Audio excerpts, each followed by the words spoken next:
এক পাল্লার ভিতরে দেখি গোপনে আমেরিকা, আর এক পাল্লা দেখি গোপনে ভারত। স্থানীয় নির্বাচন জাতীয় নির্বাচন এক নয়। স্থানীয় নির্বাচনে মানুষ চিন্তা করে যে কয়জন প্রার্থী দাঁড় হয়েছে এর ভিতরে কার মাধ্যমে আমরা এলাকা উন্নয়নের ব্যাপারে ভালো আমরা দেখতে পাবো তাকেই কিন্তু নির্বাচিত করে বা তাকে ভোট দেয়। কিন্তু জাতীয় নির্বাচন এরা হলো পার্লামেন্টের মেম্বার, এরা সংসদে যাবে, আইন পাস করবে, সেই আইন অনুযায়ী দেশ চলবে। এখন বাংলাদেশে 2026 12ই ফেব্রুয়ারি যে নির্বাচন হবে সেই নির্বাচনে বাংলাদেশের মানুষের ভাগ্যের প্রতিফলন ঘটবে, যে কারা দেশে সরকার গঠন করবে আর কোন নিয়ম আইন অনুযায়ী দেশ চালাবে। আজকে বাংলাদেশে উল্লেখযোগ্য বিশেষ করে বিএনপির সাথে জোটবদ্ধ যারা রয়েছে এবং জামাত নেতৃত্বের সাথে যারা নাকি জোটবদ্ধ হয়েছে, বিএনপি তারাও কিন্তু ইসলাম অনুযায়ী রাষ্ট্র চালাবে, এটা কিন্তু বিএনপি বলে নাই। জামাত কিন্তু তারাও বলে নাই যে আমরা ইসলাম অনুযায়ী দেশ চালাবো। তারা পরিষ্কার বলেছে প্রচলিত ধারা নিয়ম আইন অনুযায়ী আমরা দেশ চালাবো। আর একটা দল জাতীয় নির্বাচন করছে, ইসলামী আন্দোলন বাংলাদেশ, আমাদের প্রতীক হলো হাত পাখা।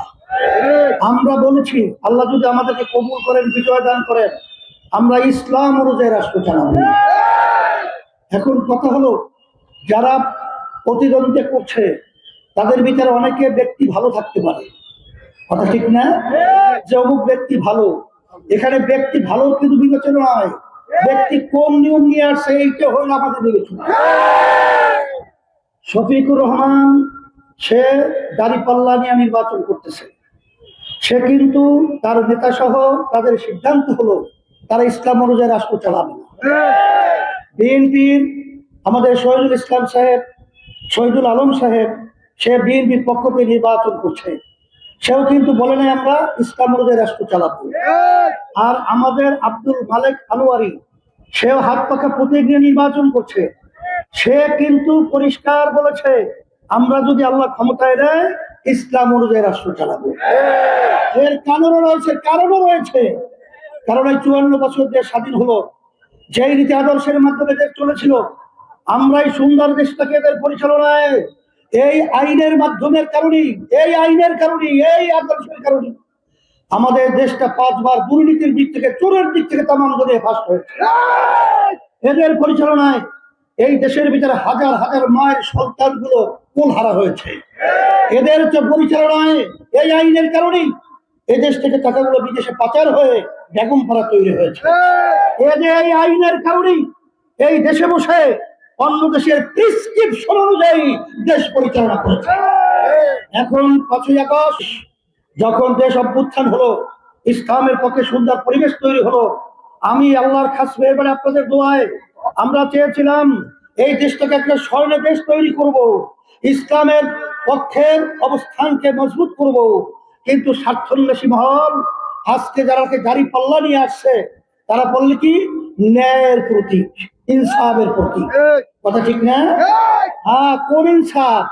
এখন তো দাড়ি পাল্লার 2টা পাল্লা দেখি। পাল্লা কয়টা? পাল্লা কয়টা? এক পাল্লার ভিতরে দেখি গোপনে আমেরিকা, আর এক পাল্লা দেখি গোপনে ভারত। আমরা বাংলাদেশের মানুষ, আমরা আমেরিকার ইনসাফ দেখতে চাই না, আমরা ভারতের ইনসাফ দেখতে চাই না, আমি ইসলামের ইনসাফ দেখতে চাই।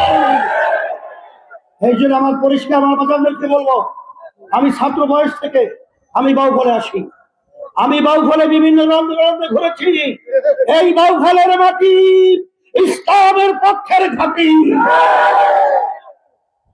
আমাদেরকে ধোঁকা দিয়ে বোকা বানাবে আর ইসলামকে জবাই করবে, এটা হতে পারে না, এটা হতে দেওয়া যায় না। এই জন্য আজকে আমি এখানে আসার পরে আপনাদের স্বতঃস্ফূর্ত এই রৌদ্রের ভিতরে আপনারা উপস্থিতির মাধ্যমে আমার মন খুশিতে ভরে গেছে। বাউফলের মাটি ইসলামের ঘাঁটি হাত থেকে